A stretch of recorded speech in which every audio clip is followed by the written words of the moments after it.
What's up, y'all? Jason here, representing Raptor Reptiles, and today I'm bringing you a feeding video. I know a lot of people have been asking me for it. I know I've been slacking on the channel, but honestly I've been extremely busy at my job, you know, doing my thing. Like I said, this is my hobby. Trying to spread the knowledge to everybody. As for anyone else that has been talking crap, which isn't very many, I've only, from the whole incident that went down with Lisa Carson from Superior Balls and Dragons and Excel Dragons at Crapbag, Aaron Flores, really only got 2 people that tried to defend them off everybody. Now, let me tell you something. This dude's got almost 8,000 followers. I looked at his pictures, 200 likes, 1 comment. I look at my stuff, which I don't buy my followers. I got almost 800 followers on Instagram, and I get almost 100 likes, 80 to 100, which I'm fine with, and at least 1 or 2 comments. So you tell me who's telling the truth. I mean, if anyone had something to say, they had every reason to come forward and defend him. The only person that did it was some dude on YouTube, Randy. I think he got shut down real quickly. And the second person was Aaron Flores' girlfriend, which I kept public on the post. And, you know, after I confronted her about it, she deleted her account. I'm sorry, Big Bub is going crazy over here. But this is Kane, still doing well. So, without further ado, I'm not dragging on about this drama anymore. This channel is for knowledge and all the experiences that, you know, I've experienced. I want to share with you guys all the knowledge I've learned. And that's really it. And, you know, people want to talk trash, but look back when I started this YouTube channel. It's all been informative information and reviews. Unfortunately, it had to come down to somebody was eventually gonna, you know, send me a sick dragon or something I didn't pay for. So, you know, I had to step up and make it known. But that's not what this channel is about. So we'll get back into this feeding video. Alright, so my dragons only eat the best. And I, you know, breed dubias, which I've made a ton of videos on. And guys, honestly, I have, you know, a couple videos on how to breed dubias and all that stuff, and I keep getting dumb questions. Please watch my video, and then if you have any other questions, then ask them, because I honestly am a busy man. Like, this is my hobby. If you're asking me something stupid that I answered in the video, I'm not going to answer it. But as you can see, Kane is a savage. And I like to both feed them. I don't feed them in their enclosures because what I noticed is they're very smart. What some people would like to differ on, but I think that they are smart animals and they can be, you know, trained with some conditioning. If this guy sees this bowl every time I bring it to his cage, he's going to think there's food in it. And he's going to attack it. And, you know, you may get bit. So what I like to do is I pull them out of their, you know, their home. I just put them in a little tub I got here at Target and a bowl, and I you know, bowl feed them this way. This is something that has to be conditioned, and it may not work every time. Obviously, I've had Kane a while, so he's been trained, and he knows that when I take him out of his cage and I put him in here, and he's, you know, used to this environment, and he sees this bowl, he's gonna be like, "Oh crap, I'm getting fed. I'm ready to go." And as you can see, you know, he has a pretty nice appetite. So, especially for a whiplet. Yeah, so this guy's a savage, and honestly, I pretty much, unless they're full adult, I let them eat until they're not interested anymore. Like, as you can see right now, he just, you know, he pretty much inhaled what I gave him, and I gave him a decent amount of dubia. So, and what they'll do is they think that they have to eat so quickly in whatever in front of them that they just have to eat it. But that obviously, that's the thing where they're not that smart.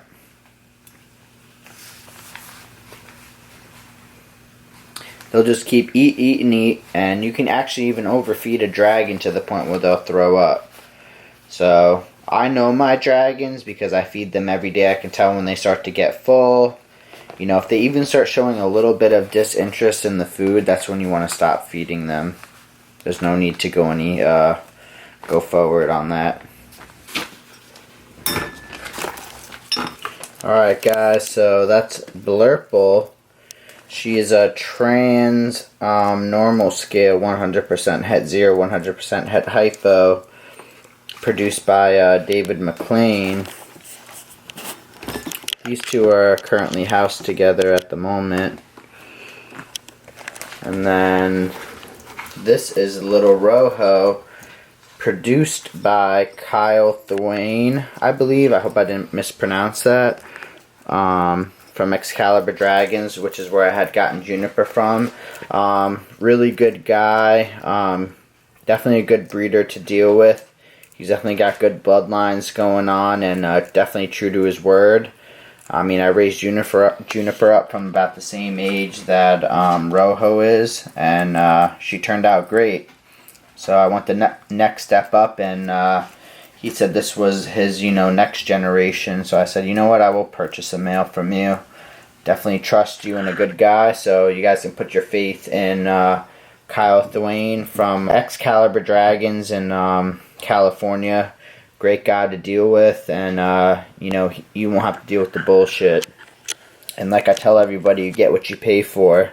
So with him, I did pay a pretty penny, but I think he's definitely 100% worth it. And Blurle from David McLean, Lizards of Oz, also a great female. Little bit of a slower grower, but we'll see how she develops. She's actually starting to catch up a little bit, which is good. So you guys know my experiences with the Dunners, so it's definitely not anything towards the breeder at all. I've always been hesitant with the Dunners, and she was the first Dunner I had purchased since Diablo, so figured I'd give it another opportunity. But he's still getting trained on bull feeding right now, so just bear with us. But they are smart, and they will learn. So sometimes you just have to bear with them and be, extra patient. But I found that this is, the quickest and easiest way to feed my dragons. But before you do this, you do want to establish that, they can hunt on their own. So once I get a dragon for at least a month, I just let the dubias free roam in the tank until they eat them. And whatever they don't eat, I take out. Because I want to establish that, if their senses are all correct and that their eyesight's good. So definitely don't overlook that and just, start them off in the bowl. You want to make sure everything, is sound. Blurle, you can see she's well trained. She is 1 month, I believe, older than Rojo. So she's used to the bull by now. She's, she definitely, at this point, you can tell, she literally stuffed her face, so she's going to swallow it, and then she may go back for seconds. Rojo's at the age where if he stuffs his face, it's okay. I'm not going to, fret if he doesn't eat anymore. He's still kind of getting comfortable with me in the way that I feed him and everything. And that's the way that I choose to do it. Like I said, anything that I tell you guys is not the way you need to do it. This is what works for me. So there's plenty of other different opinions out there, and you do what works for you. But I like to share my experiences and knowledges with my subscribers. So, and I hope you all do appreciate it, because I do go out of my way to make videos and share all my experiences.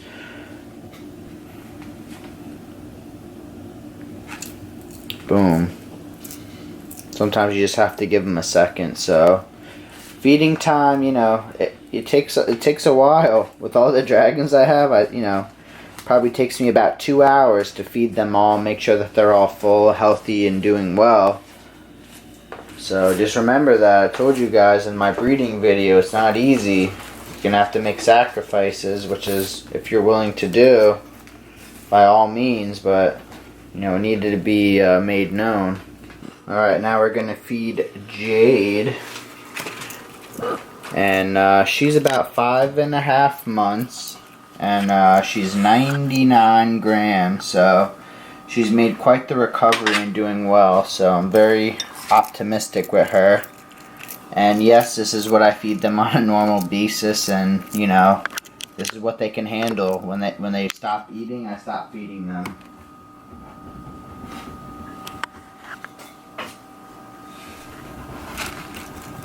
And I will almost guarantee you she will finish this plate and be perfectly fine. And I do dust all my insects with calcium until they're 1 year old every day. And I've had no repercussions from it or any negative health effects that I've noticed. And that's just from my experience. Other people may say, oh, we'll only dust it once a week, but I give them calcium every day. I notice it makes them grow the best, and they seem to be the healthiest. And coming from Jade, that came to me looking like complete crap. Look at her today. Very healthy dragon with a very strong appetite. So those will all be gone. I will almost guarantee you she'll eat all those. So, and that's appropriate to feed a dragon that size, because just like a little kid, they're growing. Right now, she's about to be a juvenile. She's in her prime, and she's constantly growing and shedding. You know, every other week, she just finished a shed. She's constantly shedding, but she'll make quick work of this. So I don't want to hear anything, oh, it was too big for her to eat, because obviously it's not, because I do this every single day, and she eats them all, doesn't throw up.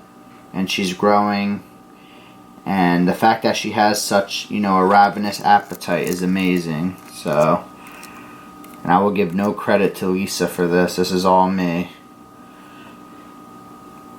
This dragon always had this potential, and would probably be maybe 120 grams, but I had to nurse her right back. So when they do get, you know, do be underneath them, you have to entice them. But look, see how ravenous she is? They're smart. This is conditioning with the tongs. When she sees the tongs in the food bowl, they know it's time to eat. You know, they get down. And this is all stuff anybody, you know, you can teach a common dragon, a dragon with 5 genes, you know, a rescue dragon. They're smart animals. People don't give them enough credit. Sometimes you just have to you know, hit the tongs and move it around in the bowl, because, you know, the dragons, they hunt by sight. So if something's not moving, they may not see it as food. But this appetite right here is very promising, which is why I would never, first off, I never do give up on a dragon, but especially Jade, the bounce back she's made is phenomenal. When a dragon's parasite free, and they're nourished with good food and supplements and baths, and their tanks are cleaned regularly, this is what a, you know, juvenile dragon should look like right here.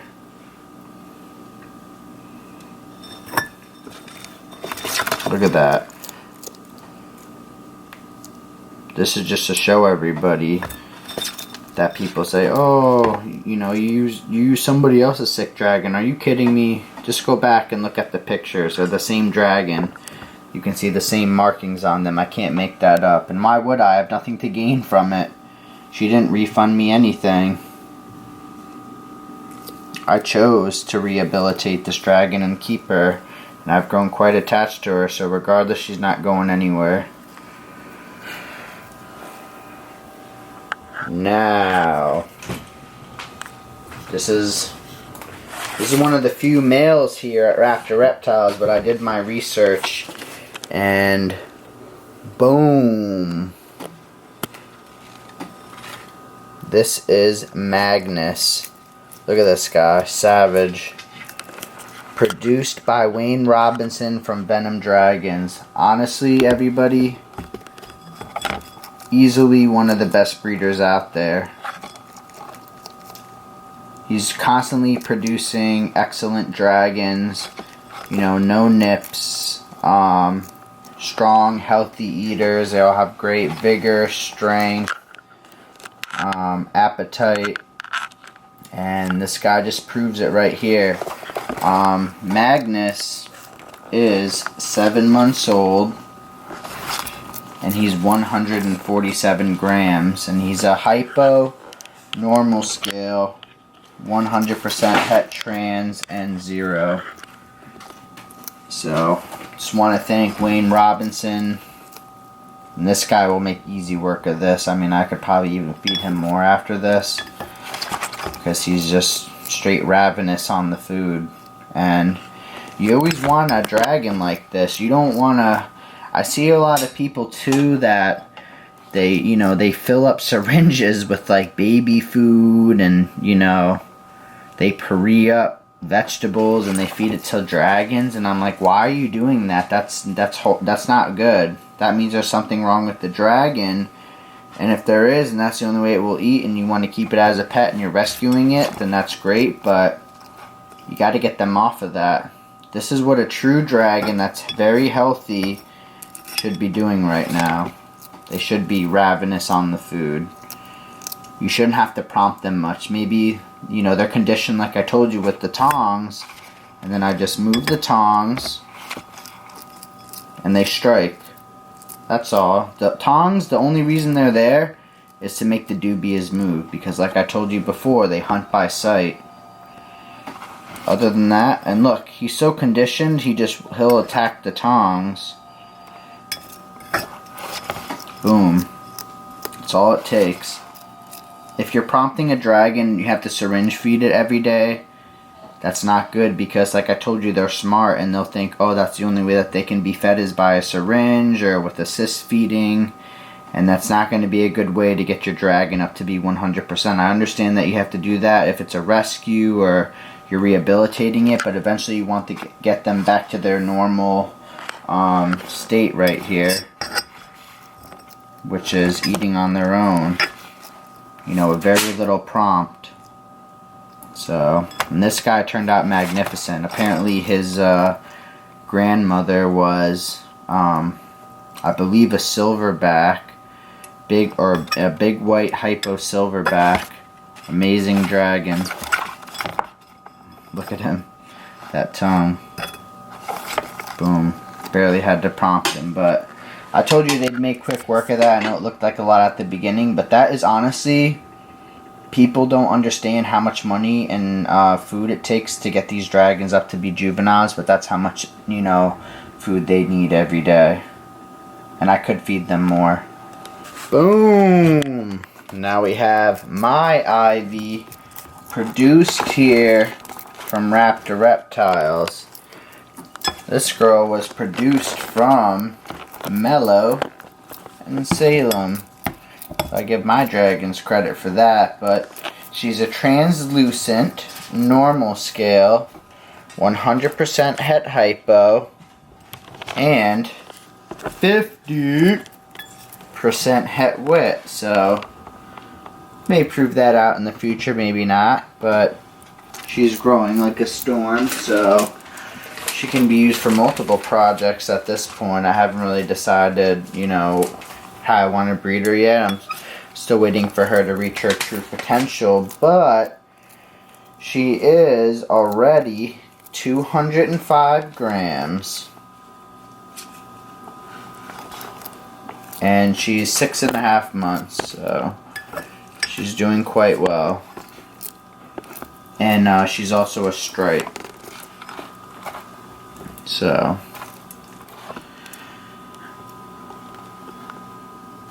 and she's a visual stripe, as you can see, all the way down to the tail base. No nips, nothing.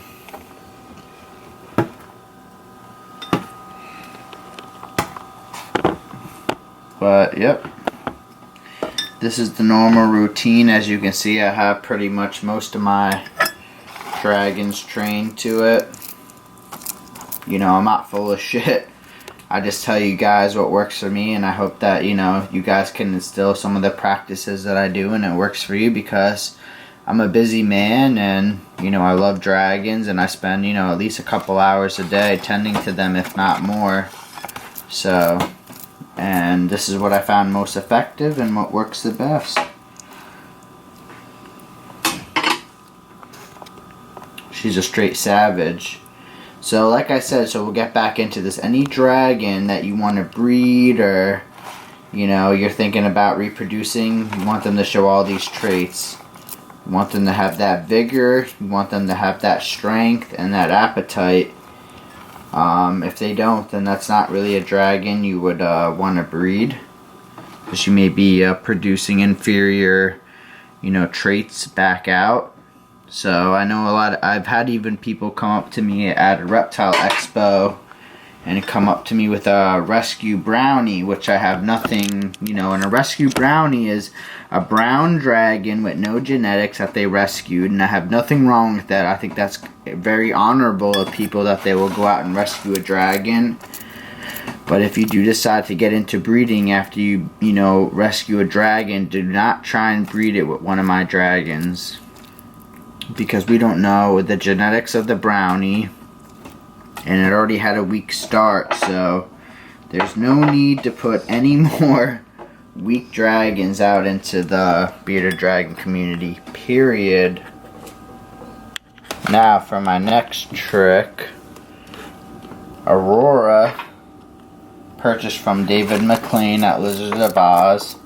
Also, superb dragon, definitely going to be a breeder here at the rate she's developing. You know, I'll give her some more time, but she is just straight ravenous on the food since day one.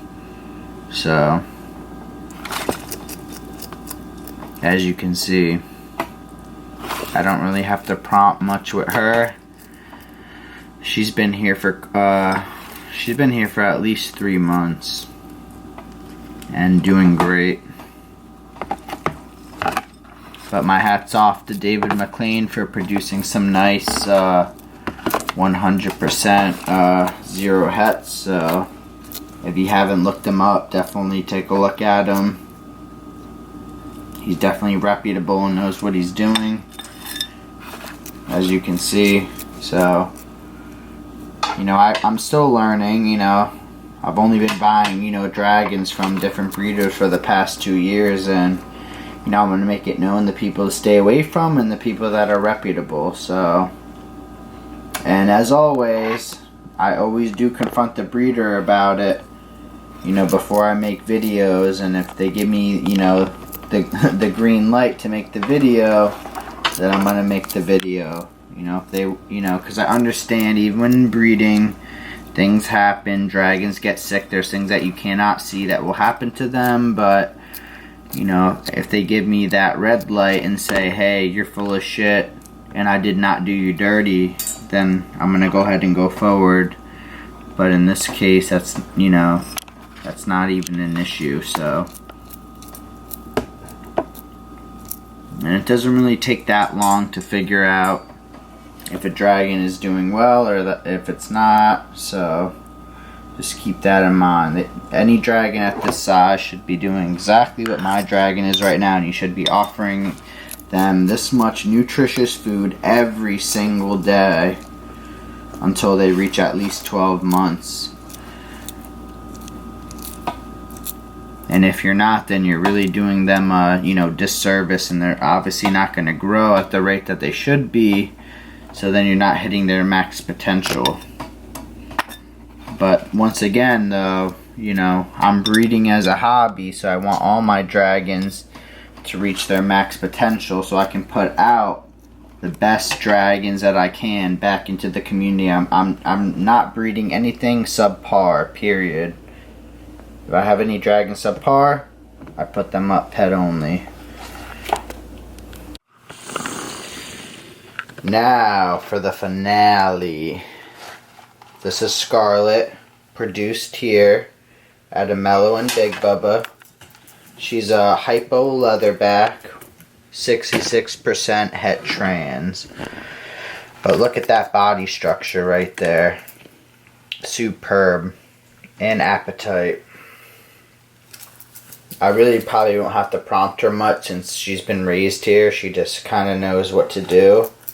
But amazing dragon. She got definitely a lot of Big Bubba's traits, but definitely a lot of mellows. She's a little lighter than Big Bubba. She definitely got Big Bubba's blue bars. She's got some nice, orange stripes. So I wouldn't call that a visual stripe, but it's there. And definitely ravenous in the food department. And she's 9 months and 1 week exactly. And she is already 395 grams. So she'll definitely be an over 500 gram dragon, which is great and which is what I was going for. Like I said, I started with, morphs that were out there for a while this season. And she's probably going to make me some nice 100% either het whiplets or zeros. Because that's why I produced her. And I didn't just, jump into the zeros and wits off the bat. Because I wanted to kind of get my own line going on. So this is my line. And as you can see, she's extremely healthy. And I know I'm even going to give a shout out to Devin Wooten because he actually has her sister that he purchased from me, but I'm still waiting on how big she is and how much she weighs, but she's definitely should be a good dragon for him as well. And he purchased from me early on when I was just getting started, and he actually did an unboxing video, so you guys can look at that as well. So I definitely let a lot of good dragons go this season, but just goes to show you evidence that what I'm producing is A1. They're all healthy, doing well. I have no complaints. No one has ever come, if they do, no one's come forth to me and pose an issue, but she just made easy work of that. But as you can see, she's kind of getting on the chubby side, so at this point, she's got maybe another 3 months of this where I'm just going to kind of give her as much as she wants, and then I'm going to tailor her, down a little bit. But very important in a dragon. You want to make sure that they're doing this well. But she's kind of an exception. Most dragons, at 9 months aren't, close to 400 grams, so just goes to show you. I was breeding for size, which, I'm going to continue to do. But the weaker, morphs out there, I'd like to het them out to dragons like this, which is why I held back Ivy and Scarlet. But amazing dragon. First clutch that ever hatched for me, and I kept her back. Alright, now that the feeding video is over, I know I've been getting a lot of questions about my enclosures, what I have going on, so I'll give you guys a quick look of, where all the dragons were that were fed are at, or the ones that weren't are at.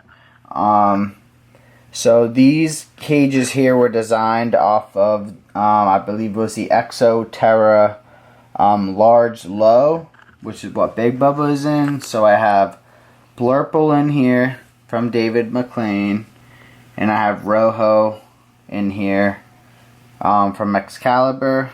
So that's my setup right there. I got the T5 Arcadia. I only did the 12% in this cage because I have a UVB meter and it wasn't big enough to get the 14%. So I'm keeping that in here for right now. And it's perfect. Working out great. Got the vents, everything you need. Kane is now in here on his own.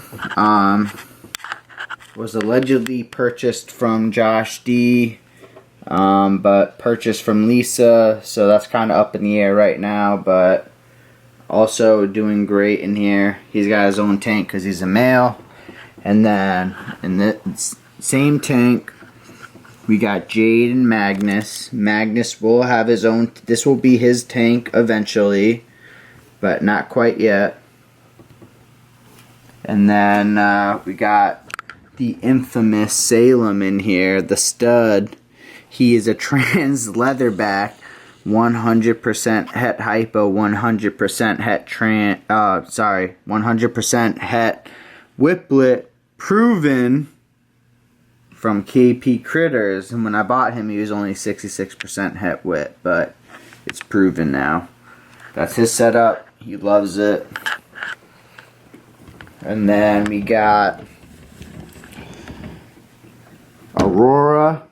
She is people will say she's a partial trans leatherback, 100% het 0. Amazing. She's still a trans in my book.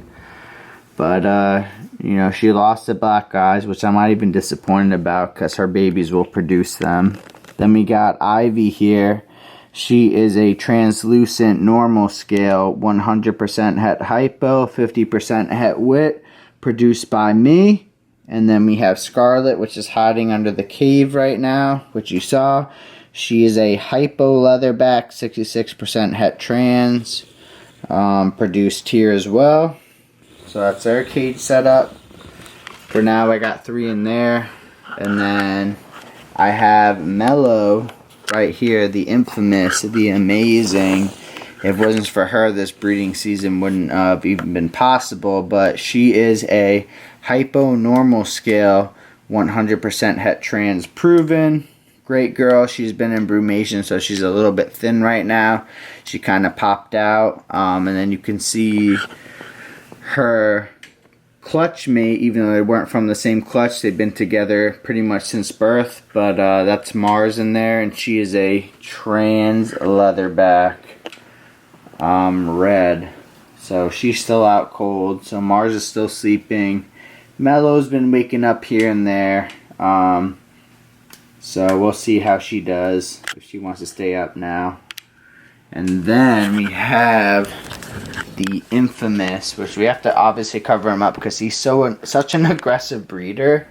He is a hypo leatherback, 100% het trans proven, and purchased from my boy Rich over at Rapsotica in Long Island, New York. So don't ever talk shit about your local pet shop because you never know what breeders are coming to them. But turned out great. Normally 670 grams. He's probably about 630 now because I'm turning him down into, I'm trying to get him to brewmate at this point. But really aggressive dude. Pumped out some beautiful dragons. That's how we got Scarlet. And Salem is how we got Ivy. So 2 different males, 2 different genetics, but overall great dragon. So as usual, appreciate everybody watching, listening to my rants and all my knowledge and experience. If you have any issues, stuff you don't like, lay it down in the comments. If not, spread the word out. You know, guys, I'm only telling you the truth. I'm being truthful to you guys, spreading everything that I know, which people wouldn't even tell you guys. I'm telling you. So, as usual, stay tuned for more.